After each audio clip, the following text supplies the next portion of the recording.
Sir. నమస్తే అమ్మా. ఎలా ఉన్నారు? Fine Fatima, fine. ఓకే, ఇప్పుడైతే నేను ఒక కొత్త టాపిక్ మీద వచ్చేసాను. ఒక పర్సన్ అయితే కమెంట్ రూపంలో తెలియజేశారు. సో అడిగేస్తున్నాను. భార్య భర్త ఈ రిలేషన్లో మూడవ వ్యక్తి రావడానికి కారణాలు ఏముంటాయి? భార్య భర్త ఇద్దరు వైఫ్ అండ్ హస్బెండ్ ఉన్నారండి. వాళ్ళ రిలేషన్లో థర్డ్ పర్సన్ వస్తే కారణాలు ఏంటి? థర్డ్ పర్సన్ ఎందుకు వస్తున్నారని అడుగుతున్నారు. ఓకే ఓకే ఎందుకు వస్తారంటే ఎక్స్ప్లాయిటేషన్ అనే ఒక పదం ఉంది ఇంగ్లీష్లో. తెలుగులో మనం చెప్పాలంటే ఏ మాత్రం అవకాశం ఉన్నా కూడా కొంతమంది దూరిపోతున్నాం, చోటు చేసుకొని దూరిపోయి లబ్ధి పొందడం. అల్టిమేట్గా ఊరికనే చోటు చేసుకొని ఉంటే ఓకే, కానీ వాళ్ళు లబ్ధి పొందడానికి భార్యాభర్త ఇద్దరు కూడా వాళ్ళకేమన్నా డిఫరెన్సెస్, తేడాలు, పంచాయతీలు ఉన్నా కూడా వాళ్ళే మ్యూచువల్గా they have to settle among themselves. మూడో వ్యక్తికి ఆస్కారము, ఇన్విటేషన్ ఇవ్వకూడదు. అంటే వేరే పర్సన్ కి వైఫ్ ఇలా వంట చేస్తుంది, వైఫ్ ఇలా చేస్తుంది అని చెప్పకూడదు. ఏం చెప్పకూడదు. వైఫ్ హస్బెండ్ మీద కానీ, హస్బెండ్ వైఫ్ మీద కానీ చాడీలు చెప్పరాదు. నెంబర్ 2, కొన్ని ఇళ్లలో మీరు కూడా గమనించి ఉంటారు, తక్కువ ఉండొచ్చు కానీ ఉంటాయి, పక్క వాళ్ళకి వినిపిస్తుంటాయి హస్బెండ్ అండ్ వైఫ్ అరుచుకుంటుంటే. ఆ లెవెల్కి వెళ్ళకూడదు. అంటే మనం ఒకసారి టెంపర్ లూజ్ అయ్యి ఒకవేళ మాట్లాడినా కూడా it should be what you call లో వాయిస్లో. తర్వాత కొంతమంది భార్యాభర్తలు ఒకటి మీద వాళ్ళు కోపం వచ్చి మాట్లాడుకోరు ఫర్ 1 వీక్. మధ్యలో పిల్లలు బకరాలు అయిపోతారు. మీరు గమనించారో లేదో కానీ they don't speak to each other. Did you come across anything? విన్నారా? ఏంటి సార్ అది? Wife and husband do not talk to each other for about 4-5 days. ఒక డిఫరెన్స్ ఆఫ్ ఒపీనియన్ వచ్చింది and they are not in talk. ఇంగ్లీష్లో we say not in talking terms. Face to face చూడకపోవడము అనేది అదొక term. అంటే మనకేదో డిఫరెన్స్లు వచ్చినాయి, I'm unable to look in to your face and talk. నేనేదో మీ పట్ల ఒక తప్పు పని చేశాను, for example, I cannot see your face. అంతే కదా? ఎవరైనా కూడా మనం ఎవరైనా బాధ పెట్టడం, తిట్టడం ఇలాంటి ఏదో చేసావు, you are unable to look in to there face and speak. అది ఒకటి. ఇంట్లో తగాదాలు వచ్చాయి. తగాదాలు వచ్చినప్పుడు ఏంటంటే నీతో మాట్లాడంటున్నాడు, I don't like speaking to you. మరి రోజు పనులు జరగాలి కదా. నా ఎక్స్పీరియన్స్లో నాకు తెలుసు, అంటే నా సొంత ఎక్స్పీరియన్స్ కాదు, నా ఏజ్లో నా ఏజ్కి నేను సొసైటీలో ఎక్స్పీరియన్స్ దానికి వాళ్ళకు నోట్బుక్లోనూ బోర్డు మీద రాస్తారు. పేపర్స్ పెట్టి రాయడము. నాకు టైం అవుతుంది, బ్రేక్ఫాస్ట్ పెట్టు, అది అడగరు. అంటే సెల్ఫ్ ఎస్టీమ్, నేనేదో ఎక్కువ, ఇగో నేనేమో ఎక్కువ అని మగవాడు, నాకేం తక్కువ అని భార్య. చూడు, అంటే రైమింగ్ అంటే ఇది రెండు ఒకటే. నేనేదో ఎక్కువ. సన్నాస్ సత్యమూర్తి మూవీలో కూడా ఇలాగే బోర్డ్స్ మీద రాసి పెట్టి మొత్తం గోడంతా పేపర్. అమ్మా, ఈ సినిమాలో ఏంటంటే సొసైటీలో ఈ రచయితలంతా కొంచెం వాళ్ళ క్రియేటివ్ ఇంటెలిజెన్స్ ఉంటుంది. వాళ్ళు బస్సులో ఊరికనే తిరుగుతుంటారు రచయితలు, రియల్గా కూడా, to get the grasp of the society.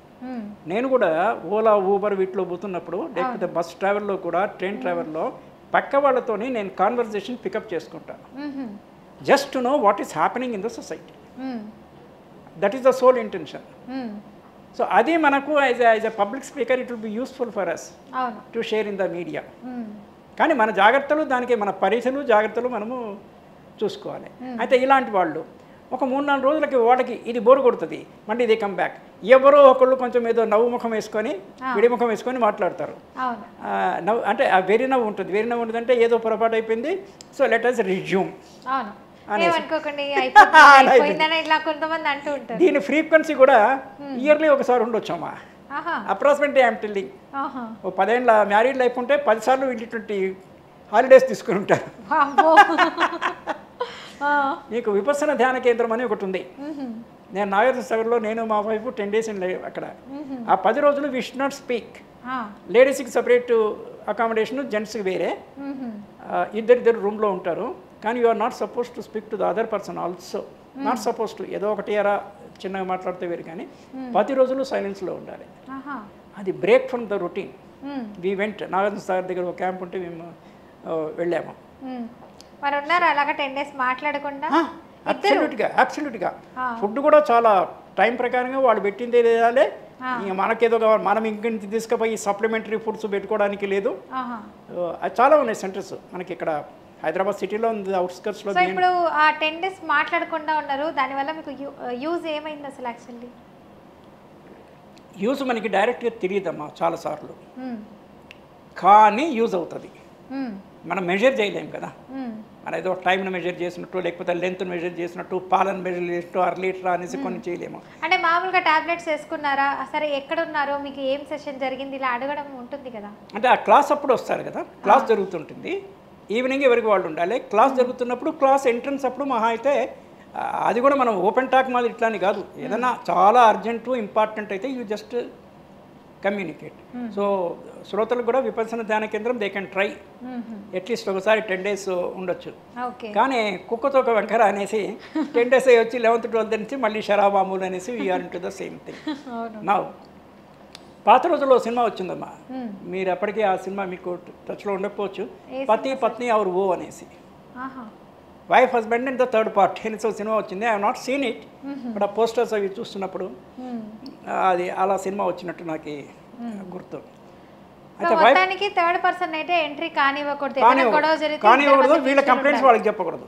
కానీ దుర్మార్గులైన థర్డ్ పార్టీస్ కొంతమంది అదే పనిగా గమనించి వీళ్ళకి ఏమైనా డిఫరెన్స్ ఉండొచ్చు, let me take a undue advantage అనేసి భర్త లేనప్పుడు భార్యకి భర్త మీద చాడీలు చెప్తుంటారు. She should not entertain. ఫస్ట్లోనే నిప్పింద బడ్ అంటాము, ఫస్ట్లోనే కట్ చేయాలి. నేను అడిగానా, నువ్వు ఎందుకు చెప్తున్నావు, అవసరమైతే నేను అడుగుతా కదా, టీ తాగండి వెళ్ళండి, చుట్టం అయితే, చుట్టం కాకపోతే మంచినీళ్ళు తాగండి వెళ్ళండి, ఫినిష్. హస్బెండ్ కూడా అంతే ఉండాలి. సరే ఇలా మాట్లాడడం వల్ల పాపం వాళ్ళు ఫీల్ అవుతారు కదా, అరే ఏదో వచ్చిన వాళ్ళ గెస్ట్ అంటే అతిథేవో, వచ్చినవాడు is not come with good intention, అతిథేవో భవ అన్నారు, అది వేరు, కాంటెక్స్చువల్గా ఉండాలి కదా.